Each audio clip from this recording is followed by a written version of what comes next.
अस्सलाम वालेकुम, कैसे हैं आप सब? अल्हम्दुलिल्लाह मैं बिल्कुल ठीक हूँ और अल्लाह से दुआ करती हूँ कि आप सब भी अपने घरों में खैर व आफ़ियत से होंगे। आज हम बनाने जा रहे हैं चिकन के कीमे के कोफ्ते। यूँ तो आपने बहुत सारे कोफ्ते ट्राई किए होंगे। अमूमन घरों में बीफ कोफ्ता बहुत शौक़ से खाया जाता है, लेकिन चिकन के कोफ्तों की क्या ही बात है। ये कोफ्ते अंदर से बहुत जूसी और ये नरम होंगे। तो चलते हैं बग़ैर टाइम ज़ाया किए हुए रेसिपी की तरफ। बिस्मिल्लाहिर्रहमानिर्रहीम। हमने इसके लिए 1 किलो चिकन का कीमा लिया है और हमने इसको अच्छे तरीके से वॉश कर देना है। अब हमने इसमें डालने हैं मसाले। इसकी मैरिनेशन के लिए हमने सबसे पहले लिया है हाफ़ टी स्पून हल्दी का, और इसके साथ ही हमने तकरीबन 1 चम्मच लिए धनिया पाउडर। हमने इसमें सुर्ख मिर्च पाउडर ले लिया है 1 चम्मच। 1 चम्मच आपने इसमें डाल देना है गरम मसाला पाउडर। अब जी नंबर आता है इसके सबसे स्पेशल मसाले का। हमने तकरीबन लिए हैं 6 से 7 प्याज। प्याज से बिल्कुल हमने पानी निकाल देना है।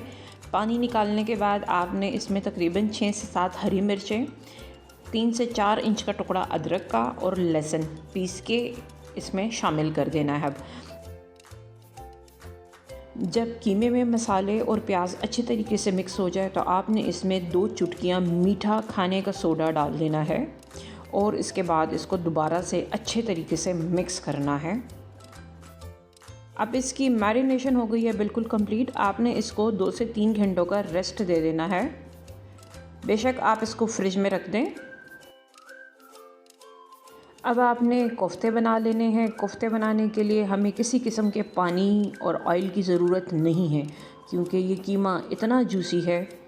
हमने बग़ैर पानी और बग़ैर ऑयल हाथ पे किसी किस्म का आपने कोई चीज़ नहीं लगानी। और ये देखें आपका कोफ्ता बन के बिल्कुल तैयार है। आप इसी तरीके से कोफ्ते बना सकते हैं। ये देखें सारे कोफ्ते बन जाने के बाद कुछ इस तरह दिखाई देंगे आपको। मैंने 1 किलो कीमे से तकरीबन 35 कोफ्ते बनाए हैं। आप इन कोफ्तों को फ्रीज़ भी कर सकते हैं। अब हमने इसका मसाला बना लेना है, और मसाला बनाने के लिए हमने लिया है 1 कप ऑयल, और हमने 3 से 4 प्याज को बारीक चॉप करके इसमें लाइट ब्राउन करना है प्याज को। जब आपका प्याज लाइट ब्राउन हो जाए तो आपने इसमें 3 से 4 टमाटर डाल देने हैं। मेरे पास टमाटो प्यूरी थी तो मैंने सिर्फ 2 चम्मच इसमें टमाटो प्यूरी के डाल देने हैं। प्यूरी डालने के बाद आपने इसको अच्छे तरीके से मिक्स कर देना है। जब आपके टमाटर अच्छे तरीके से पक जाएं तो हमने इसमें तकरीबन 1 चम्मच लहसुन पाउडर और 1 चम्मच अदरक का पाउडर इसमें डाल देना है और इसको अच्छे तरीके से मिक्स करना है। हमने इसमें रॉ फॉर्म में लहसुन और अदरक का इस्तेमाल करना है। अब आपने तकरीबन 1 कप पानी इसमें शामिल कर देना है, और पानी शामिल करने के साथ ही हमने इसमें मसाला डाल देना है। मसाले में हमने 1 चम्मच हल्दी, 1 चम्मच सुर्ख मिर्च पाउडर, 1 चम्मच आपने गरम मसाला, 3 से 4 छोटी इलायची और 1 से 2 लौंग शामिल करने हैं। मैंने थोड़ी आसानी के लिए सारा मसाला इकट्ठा कर दिया है, लेकिन मैंने आपको बता दिया है कि मैंने यही मसाले डाले हैं इसमें।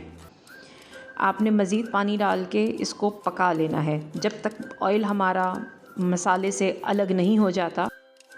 हमारा मसाला बिल्कुल डन है, ऑयल सारा ऊपर आ चुका है। जब ऑयल ऊपर आ जाए तो आपने इसमें कोफ्ते डाल देने हैं। मैं इस मसाले में तकरीबन 15 से 20 कोफ्ते डाल रही हूँ।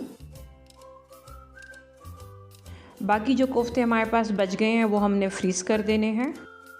इसमें बॉयल आने लगे तो आपने इसमें चम्मच का इस्तेमाल नहीं करना। आपने इसी तरह एहतियात से देगची को उठा के आपने घुमा देना है। 1 से 2 सेकंड तक घुमाएंगे और अब आपने इसको 2 से 3 बॉयल आने का इंतज़ार करना है। जब इसको बॉयल आ जाए तो आपने इसको तकरीबन 10 से 15 मिनट का दम दे देना है। ये दम में ही कोफ्ते गल जाएंगे। अब आपने किसी प्यारे से बाउल में शिफ्ट कर देना है, और ऊपर से गार्निशिंग के लिए हरा धनिया, हरी मिर्चें डालने के बाद आप इसको अपने प्यारों के साथ शेयर करें। आप इस सालन को रोटी चावलों के साथ पेश कर सकते हैं। आपको वीडियो अच्छी लगे तो प्लीज़ लाइक कर दें प्लीज़ चैनल को सब्सक्राइब कर दें, बेल आइकन को प्रेस कर दें। बेल आइकन को प्रेस करने से मेरी जब भी नई वीडियो आएगी तो सबसे पहले आपके पास नोटिफिकेशन आएगा। अपने दोस्तों और प्यारों के साथ शेयर करें। अपना बहुत सारा ख्याल रखें। बहुत शुक्रिया। अल्लाह हाफ़िज़।